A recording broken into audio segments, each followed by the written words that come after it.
Today I'm going to show you exactly what you need so you can start a YouTube channel using your phone. And I'm going to strip away all the nonsense because there's a bombardment of advertising out there and a lot of YouTubers too telling you to buy this, buy that. This is going to make you better. This is going to make you better. So look, you don't need a lot of that stuff. You do need some of it, and a lot of those gadgets do serve a purpose and they're really cool, but you don't need them to get started. So let's jump in and get started so you can get creating. So what do you really need to start your YouTube channel? Well, if you already have your phone, which has a camera, it has a microphone, you can get free editing apps, you can get free photo apps so you can make your channel art and your thumbnails. The YouTube app is free, so what else do you really need? Well, technically, you could roll with that, and a lot of people do. And that's fine if that's all you can do, but let's break this down, go through step by step, and I'll give you some tips and show you some ways that you can improve your quality. Now, the first thing you need is a plan. If you don't have a plan and you're just aimlessly uploading content to YouTube, you're probably going to fail. So you need to learn about keyword research, and that within itself is a huge video. So what I'm gonna do is put a link down below to the person who I think is the master of keyword research, and that's Brian G. Johnson. And by the way, the guy wrote a book on YouTube, so. And of course, there's apps that can help you with this as well. TubeBuddy is an amazing app, and Morning Fame is an amazing website. Again, links in the description below. Now, before we jump into the next tip, if you're an experienced YouTuber, or maybe you're just starting out and you've already learned a couple things, go down and leave a comment below. Let me know what you've learned, or maybe some tips and tricks you'd like to share with everybody else. I know myself and everybody else would greatly appreciate it. I read every comment and I reply to as many as possible. And when the video's over, I'm going down there to continue this discussion. Now, the next thing you're obviously going to need besides the plan is a camera. Now, if you have a newer phone, it's going to shoot 1080p. It's probably going to even shoot 4K. You can shoot 1080p if you want, if you're going to upload it to YouTube. Most of the native recorders that come with the phones these days are pretty good. You can roll with that, but if you don't have manual controls, you might want to look into something like Filmic Pro or Open Camera, and I'm going to put a handful of links down in the description below to various apps for you to look at and see if they work on your phone. It's easier if you have manual controls because you can really dial in the look that you're trying to get. But it's not necessary, and don't let this stop you from creating. Roll with what you've got. And here's a tip for you. When you're actually shooting with your phone, our tendency is to look at the screen. Well, don't do that. You want to look at the lens, because if you look at the screen, your eyeballs are going to be off here, but you want them to be here so when the viewer's watching your video, you're looking at them. So not at the screen, look at the lens. Next on the list is audio. Now, your phone does have a built-in microphone, and the earbuds that came with it also has a microphone, and that will get you by if that's all you have. But if you can budget for about $16, you can get the Boya BY-M1 lavalier microphone, and that's just a tiny little microphone like this that's going to clip on your shirt or onto your jacket, and it's going to massively improve the quality of your audio. If you can swing this, I highly recommend it. And it doesn't matter if you're using your phone's native microphone, a lavalier microphone, or any other type of mic. There are some basic audio principles you need to keep in mind, and that's to create a quiet room if you can. Shut the door, shut the window, turn off the aircon, turn off the TV, make your room as quiet as possible. And of course, I'm gonna put a link in the description below for the Boya BY-M1 microphone.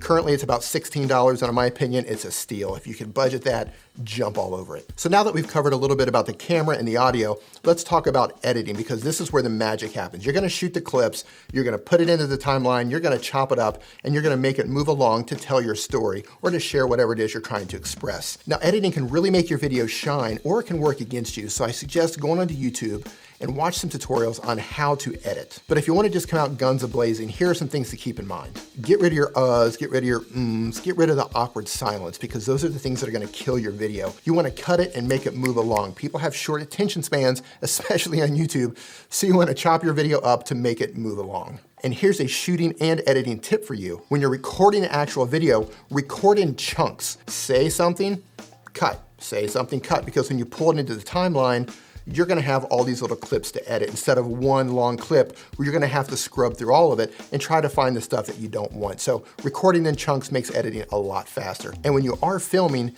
keep editing in mind. And that might not make sense if you're starting out, but once you've edited a few videos, it's gonna make you better at shooting videos. Now, don't let editing overwhelm you, because when you open the apps, they can be overwhelming. Just take your time, learn as you go, and don't feel pressure to be a great editor, because it's gonna take a lot of time before you become a really good editor, just like everything else. And regarding intros, even though I made a video about it, which I'm gonna link right there, you don't need a video intro. You notice in my videos, I come out guns a-blazing. I give people the information because that's what they're there for. They're not there to see my intro. They don't care about my intro. Yeah, a lot of people have them and they look cool, but you don't need them. Next up, Tripods. Now, why do you need a tripod? Well, you could hold the phone and it could be nice and shaky and really kind of annoy your visitors. And maybe if you're a vlogger, that's kind of what you want to do. You're outside, you're running around. But if you want stable footage like this, you're going to need some sort of a tripod. Now, tripods come in all sorts of shapes and sizes, but they always have 3 legs, hence the name tripod.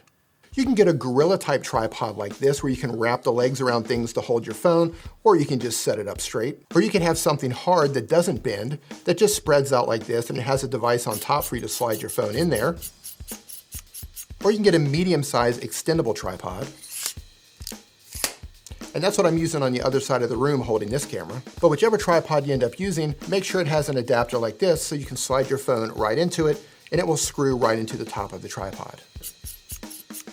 If you're looking for an affordable tripod that already has the phone mount, I'm going to put a link in the description below. It's around $11.99 at the time of filming this, and that should take care of whatever you need. Now, at the beginning of this video, I told you that I'm going to strip away the nonsense and tell you what you don't need. And despite the fact that I just told you about tripods, you actually don't need a tripod. I prefer them because I can set it up and I can walk away and I don't have to worry about it falling over. But if you can figure out a way to elevate your phone and stabilize it, that will work too. I've seen people use PVC pipe and MacGyver something on the top to hold their phone. I've seen people use silly putty to stick their phone up against something. I've seen people use piles of books. I've seen people lean it against a wall. I've seen people use rocks and leaning it against a tree. Whatever works for you. Just know that a tripod is not something that you have to get, but it will make your production a lot easier. And that brings us right along to lighting. And naturally, if you've got a big open window, the sun's gonna come in and give you all the free light in the world. And if you're gonna shoot outside, also free. But make sure you're shooting in the shade and not out in the harsh sun because it's not gonna be very flattering. Now, if you are shooting indoor and you can budget around $20, you can go on Amazon and get yourself a pair of clamp lights and put some household bulbs in them that are daylight balanced. They're gonna look something like this, but they're gonna have a clamp on the end, so you can clamp them on a door, clamp them on a chair or a table, wherever you need to get your lights coming at you from various directions. And one thing you can do to soften the light, make it more flattering, is you can bounce it off some cheap white foam cord that you can buy at a craft shop, or you can get a white t-shirt and safety pin it to the edge. That's what I've got right here. And of course, I'm gonna put links in the description below for $8 clamp lights, which I think is an amazing deal. You just need to pick up the bulbs, but make sure you get 2 of each so you can have multiple light sources.